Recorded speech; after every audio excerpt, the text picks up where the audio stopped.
Pourquoi Jésus n'est-il pas cet homme qu'un frère omnipotent prive peut-être de son héritage? Nous pouvons nous imaginer comment les choses se sont passées. Jésus était en train de parler de l'essentiel qu'il faut assurer à tout prix et du détachement vis-à-vis du reste qui est éphémère. Et cet homme ne pensait qu'à ses champs et à la maison qu'il n'arriverait pas à obtenir.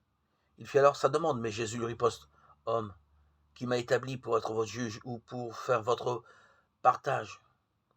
Ne voyez-vous pas combien vous êtes empêtrés dans les soucis terrestres?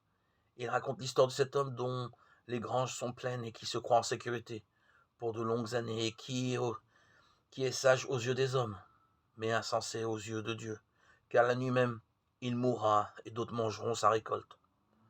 Toujours la distinction entre l'essentiel et l'accidentel. Du pain et de la vie, qu'est-ce qui est plus nécessaire? La vie, car mort, je ne mangerai plus. Des biens temporels et éternels, lesquels sont les plus nécessaires? Les éternels, manifestement, car les autres passent. Que doit donc faire l'homme? Concentrer son esprit sur l'éternel et laisser courir ce qui est temporel. Mais il ne sera capable de cela que s'il y a en lui une foi vivante, s'il a cette foi vivante dans le Christ et maintient par elle son âme